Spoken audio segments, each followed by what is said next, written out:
3. Muy buenas tardes. Mi actividad de este video es sobre la reflexión sobre la víctima. Estoy cursando la materia seminario de casos de defensa y litigación oral. Me presento, soy la maestra María Elena Camacho Soberanes. Mi universidad es la Universidad IESPRO y estoy cursando un doctorado en Derechos Humanos y Litigación Oral. Estoy cursando mi primer cuatrimestre y mi docente se llama Irene Hernández Cancino. Vivo en Mexicali, Baja California, y estamos a 29 de noviembre del 2025. Vamos a hablar cómo reflexionar sobre la víctima. ¿Qué nos dice el artículo 108 de la víctima o ofendido? Para los efectos de este código, se considera víctima del delito al sujeto pasivo que resiente directamente sobre su persona la afectación producida por la conducta delictiva. Asimismo, se considera ofendido a la persona física o moral titular de un bien jurídico lesionado o puesto en peligro por la acción u omisión prevista en la ley penal como delito. En los delitos cuya consecuencia fuera la muerte de la víctima, o en los casos que en esta no pudiera ejercer personalmente los derechos que este código como ofendidos. En el siguiente orden, el o la cónyuge, la concubina o concubinato, el concubinente, los parientes por consanguinidad en la línea recta, ascendentes o descendentes sin limitación de grado, por afinidad y civil, o cualquier otra persona que tenga relación afectiva con la víctima ofendido en los términos de la Constitución y demás ordenamientos aplicables, tendrán todos los derechos y prerrogativas que éstas se les reconocen. ¿Qué nos dice el artículo cuarto de esta ley, denominada víctimas directas? Las víctimas directas son personas físicas que hayan sufrido algún daño o menoscabo económico, físico, mental, emocional o en general cualquier puesta en peligro o lesión de sus bienes jurídicos o derechos como consecuencia de la comisión de un delito o violaciones a los derechos humanos reconocidos en la Constitución y en los tratados internacionales de los que el Estado mexicano sea parte. Son víctimas indirectas los familiares o aquellas personas físicas a cargo de la víctima directa que tenga una relación inmediata con ella. Son víctimas potenciales las personas físicas cuya integridad física o derechos peligren por prestar asistencia a la víctima, ya sea por impedir o detener la violación de los derechos o la comisión de un delito. En definitiva, para la Ley General de Víctimas, la calidad de víctimas se adquiere con la acreditación del daño o menoscabo de los derechos y en los términos establecidos en la presente ley, con independencia de que se identifique, aprenda o condene al responsable del daño o de la víctima, participe en algún procedimiento judicial o administrativo. Además, son víctimas los grupos, comunidades u organizaciones sociales que hubieran sido afectadas en sus derechos intereses o bienes jurídicos colectivos como resultado de la comisión de un delito o la violación de algún derecho. Vamos a hacer una pregunta. Pregunta número 1. ¿En qué momento, según la Constitución y el Código Nacional de Procedimientos Penales, la víctima puede constituirse como coadyuvante? El artículo 20 de nuestra Constitución, apartado C, reconoce derechos específicos para la víctima u ofendido.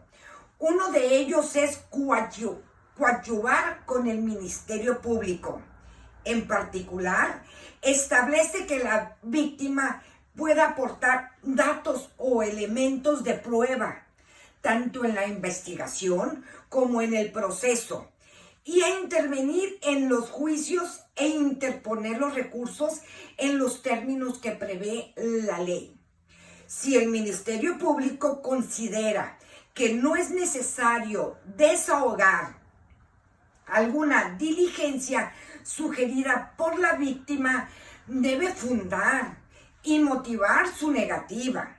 Por lo tanto, constitucionalmente, la víctima tiene derecho a participar activamente, pero su coadyuvancia depende también de lo que establezca la ley. El Código Nacional de Procedimientos Penales regula con detalle el mecanismo para que la víctima se constituya como coadyuvante. Según nuestro artículo 138 del Código Nacional de Procedimientos Penales, tiene que solicitarlo dentro de los 3 días siguientes a la notificación de la acusación por parte del Ministerio Público. La víctima ofendido puede, mediante escrito, constituirse como coadyuvante, señalar vicios formales de la acusación y pedir su corrección, ofrecer medios de prueba para complementar la acusación, solicitar y cuantificar la reparación del daño. ¿Qué nos dice el artículo 339 del Código Nacional de Procedimientos Penales? Nos dice que se establece que si la víctima se constituye como coadyuvante, le aplican las formalidades previstas para la acusación del Ministerio Público. El juez de control debe dar traslado de la solicitud de coadyuvancia a las partes. Esto permite que la defensa, por ejemplo, conozca esa intención. ¿Qué es la víctima? Coadyuvante no limita ni suple las facultades del Ministerio Público. El artículo 340 del Código Nacional de Procedimientos Penales señala que después de que termine el plazo para que la víctima solicite la coadyuvancia, el imputado o su defensor tiene un plazo de 10 días para presentar ciertas actuaciones escritas. Por ejemplo, pueden responder a las observaciones del coadyuvante.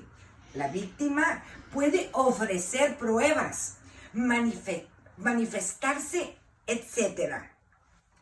Constitucionalmente, la víctima tiene el derecho a coadyuvar con el Ministerio Público, aportar pruebas, intervenir y recurrir, y siempre de acuerdo a lo que la ley disponga. En la práctica procesal, según el Código Nacional de Procedimientos Penales, como lo comenté, debe hacerlo dentro de los 3 días posteriores a la notificación de la acusación. El artículo 338, mediante escrito formal, una vez hecha la solicitud, el juez debe notificar a las partes. El artículo 339, y la víctima puede ejercer un papel similar al del acusador, dentro de ciertas formalidades. Vamos con la pregunta número 2. ¿Qué engloba para uno la coadyuvancia? ¿Qué nos dice? La coadyuvancia es la participación activa y formal de la víctima ofendido para apoyar, complementar y vigilar la actuación del Ministerio Público, como del proceso penal, sin sustituirlo ni quitarle sus facultades. La coadyuvancia incluye 6 funciones fundamentales de la víctima en el proceso penal.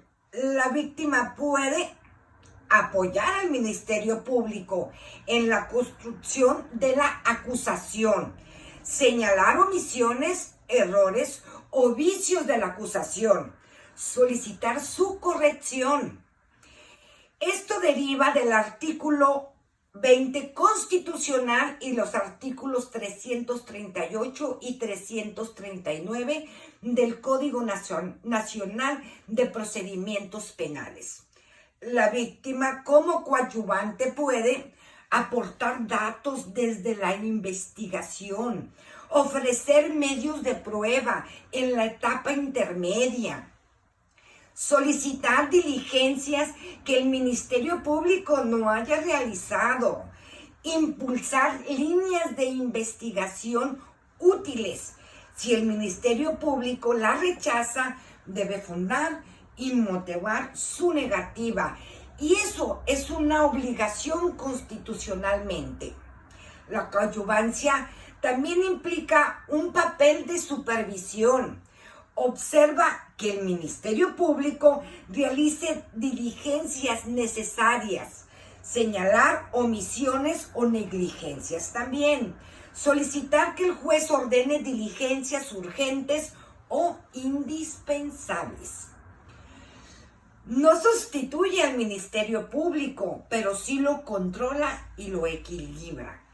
Como coadyuvante, la víctima puede participar en la audiencia intermedia, formular observaciones, solicitar admisiones, exclusiones de prueba, participar en el juicio oral, intervenir en debates específicos.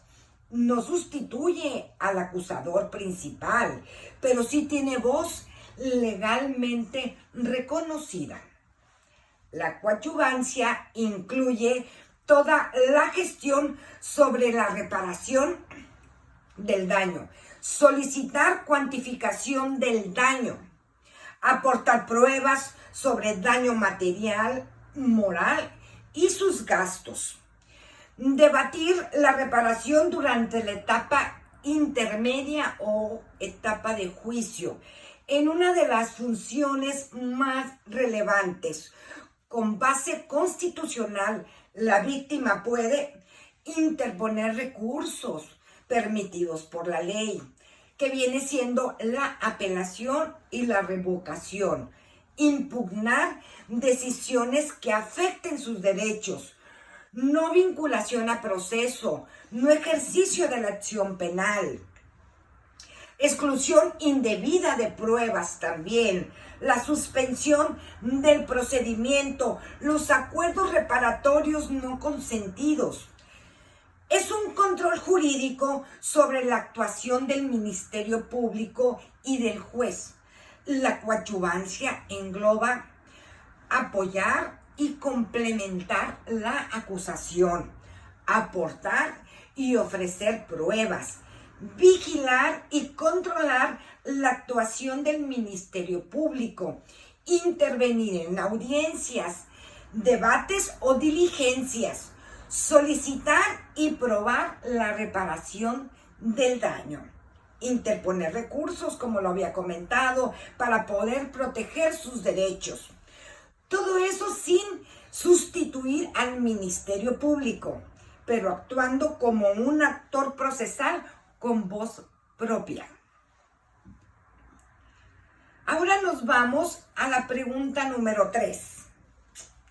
¿Consideras que conviene obligar a la víctima a constituirse como coadyuvante.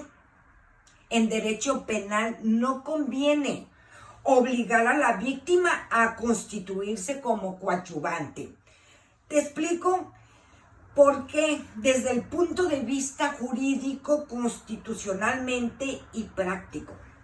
El artículo 20, apartado C de nuestra Constitución, dice que la víctima puede coadyuvar con el Ministerio Público. La palabra clave es que puede, lo que implica es un derecho potestativo, no un deber. La víctima decide libremente si quiere asumir un papel más activo o no. Convertirlo en obligación iría contra la naturaleza del derecho mismo. La coadyuvancia implica presentar escritos formales, ofrecer pruebas, contradecir técnicamente, participar en audiencias, interponer recursos. Muchas víctimas no cuentan con asesor jurídico, no tienen recursos económicos, no conocen de derechos, están emocionalmente afectadas.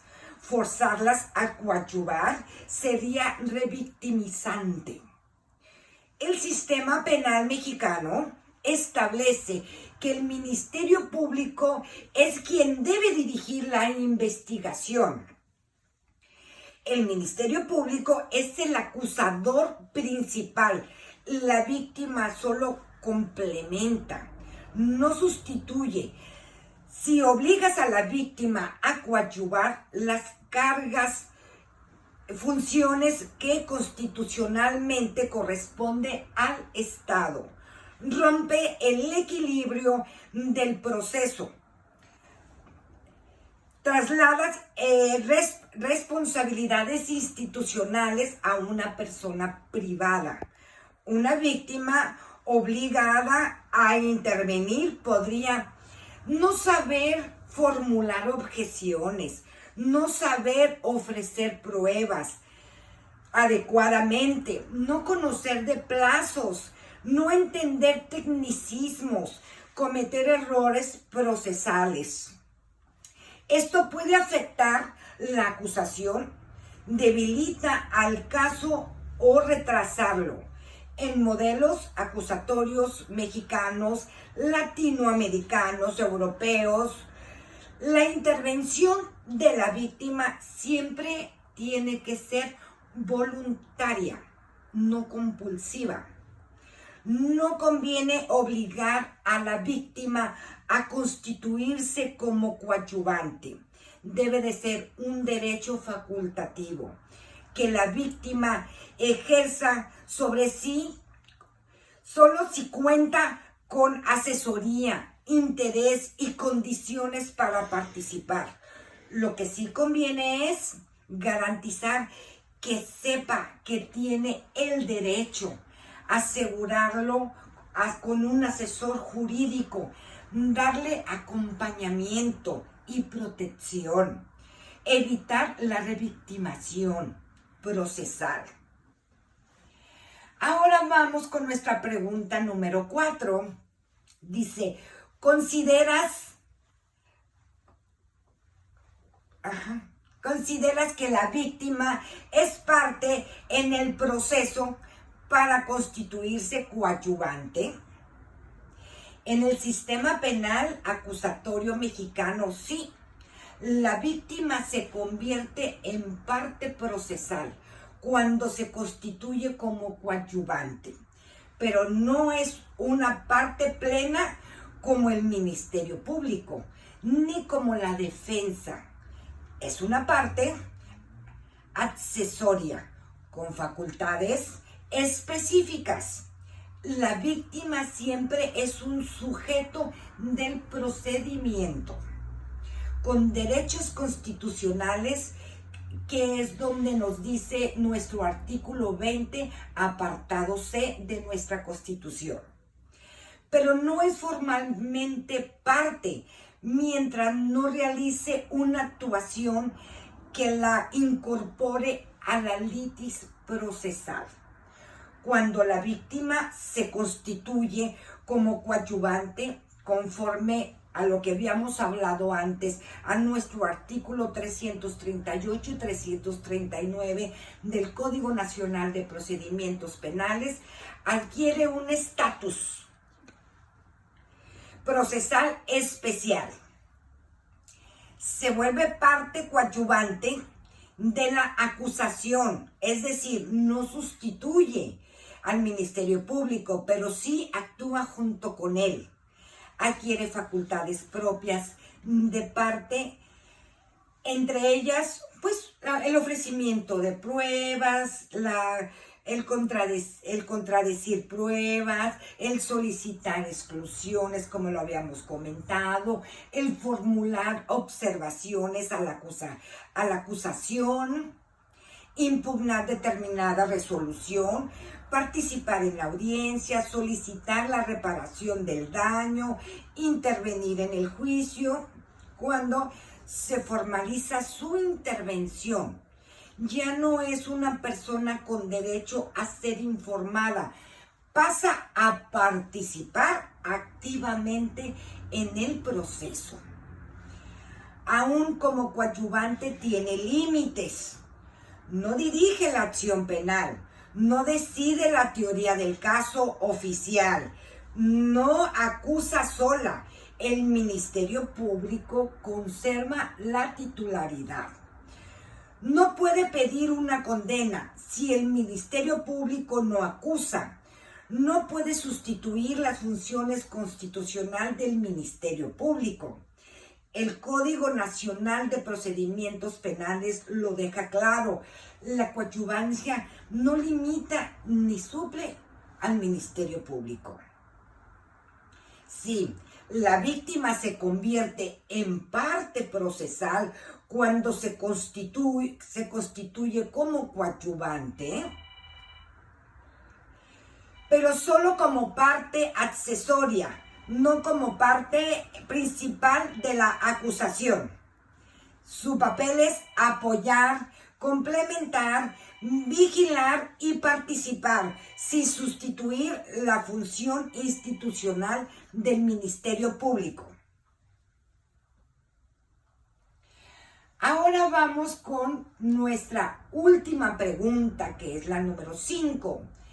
¿Consideras que la víctima puede decidir libremente si desea coadyuvar en cualquier etapa o debe estar limitada a un momento procesal? Ahí va la respuesta. En el sistema penal acusatorio mexicano, la víctima no puede decidir libremente coadyuvar en cualquier etapa. Sí está limitada a un momento procesal específico, aunque conserva su participación en todo el proceso. La víctima siempre puede participar, así nos dice el artículo 20 que les he comentado de nuestra Constitución: aportar datos, solicitar diligencias, recurrir, estar presente en audiencias, pero coadyuvar en sentido técnico del Código Nacional de Procedimientos Penales significa algo más concreto: convertirse formalmente en coadyuvante de la acusación. Y eso solo puede hacerse en un momento procesal específico, solo en el momento señalado en el artículo 338 del Código Nacional de Procedimientos Penales, cuando nos dice que tenemos 3 días siguientes de la notificación de la acusación del Ministerio Público. Ese es el único momento en que la ley permite señalar. También puede señalar vicios formales de la acusación, ofrecer pruebas como coadyuvante, pedir reparación del daño, constituirse como coadyuvante. Fuera de este plazo, el juez ya no admite la constitución formal como coadyuvante, por 3 razones jurídicas. Una, por no romper el principio de igualdad procesal. El imputado debe saber exactamente quiénes están participando en su contra y con qué facultades. Número 2. Porque la etapa intermedia fija la litis penal. Después de cerrada la etapa intermedia, ya no se puede incorporar actores procesales en la acusación. El coadyuvante debe sujetarse a ofrecimiento de pruebas, teoría del caso, reglas de acusación. Una vez cerrada esa fase, ya no es jurídicamente posible modificarla. La víctima sigue teniendo derechos en cualquier etapa del proceso. Ser informada, opinar, solicitar medidas de protección, presentar datos de prueba, impugnar ciertas decisiones, reclamar la reparación del daño, participar en juicio.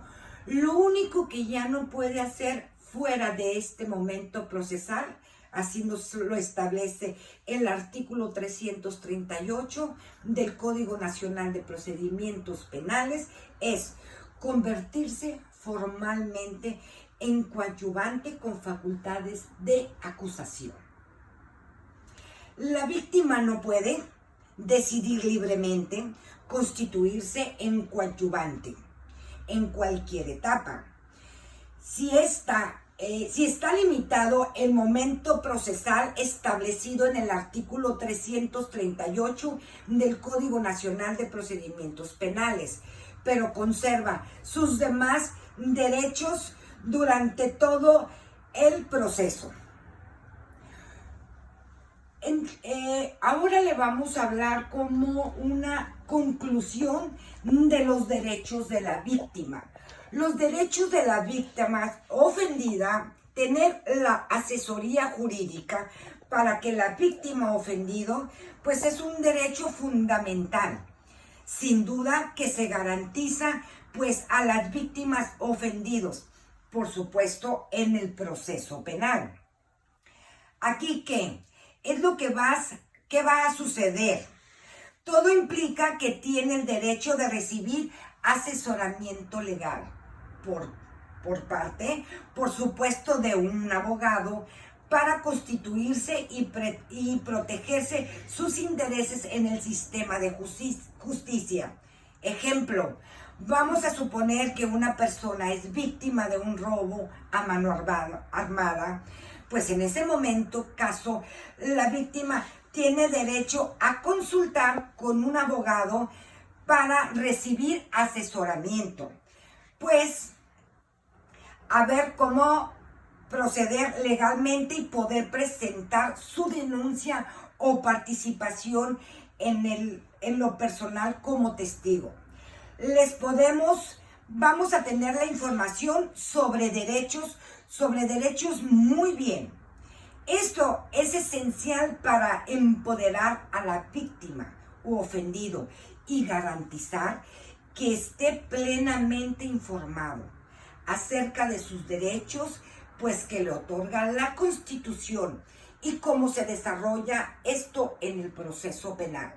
Si una persona es víctima de un delito, de las autoridades debe informarles sobre su derecho a permanecer informados sobre el progreso de su caso, a participar, por supuesto, de manera activa en el juicio como testigo, a recibir toda la asistencia legal que sea necesaria, así como el apoyo psicológico necesario.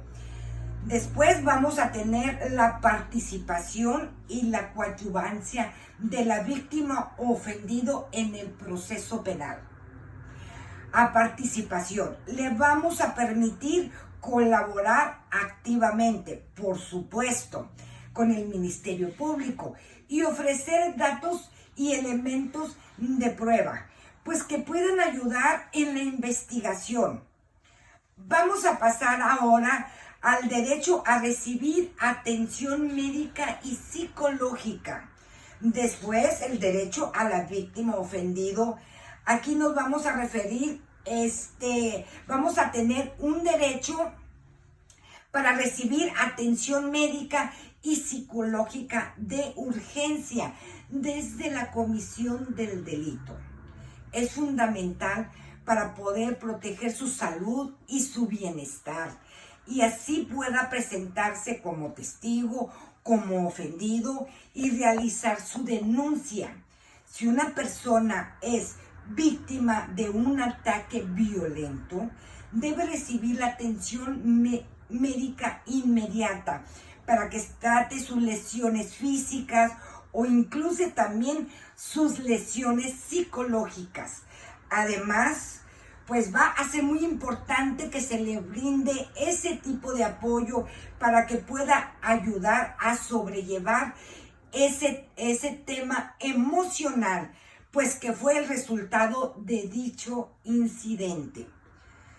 Después vamos a tener el derecho a la reparación del daño. Esto implica prácticamente que la víctima tiene derecho a recibir una compensación por los daños sufridos como resultado del delito.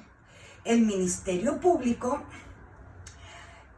a la Fiscalía tiene la obligación y deberá de solicitar la reparación del daño, y el juez no puede eximir al condenado de esa responsabilidad por oportuno de los principios fundamentales del proceso penal, que pueda hacer la reparación del daño causado a la sociedad. Entonces, al principio fundamental, porque cuando recae una sentencia enfocada a eso de reparación del daño, solamente una sentencia privativa de una ejecución, sí que también se pueda reparar el daño. Es decir, si alguien sufre, por ejemplo, un robo en el que se le robaron objetos de valor, pues el ladrón que ahora ha sido condenado, pues debe recompensar también dentro de esa condena la víctima por el valor de los bienes robados como parte de su condena. Después vamos a tener el resguardo de identidad, también nos lo dice en el artículo 20 constitucional de la Constitución Política de los Estados Unidos Mexicanas, a que la identidad, si se refiere a que ese dato personal de la víctima o ofendido es crucial, pues que no se le revele, ya que podría poner en peligro a su seguridad o a su bienestar. Se van a revelar en el momento procesal oportuno.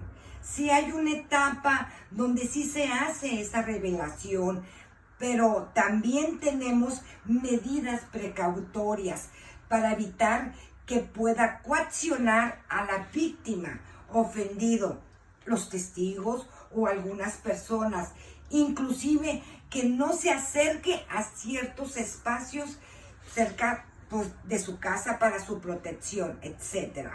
Entonces sí se va a poder, o si van a decir que el Ministerio Público, si se va a dar la identidad de la víctima o ofendido, pero hasta el momento procesal oportuno del que les he estado hablando. Lo determina. Y por último tenemos las impugnaciones de decisiones. Impugnaciones de decisiones relacionadas con el proceso penal y que permiten a la víctima u ofendido o a cuestionar, por supuesto, las omisiones del Ministerio Público en la investigación, las decisiones tomadas durante el proceso.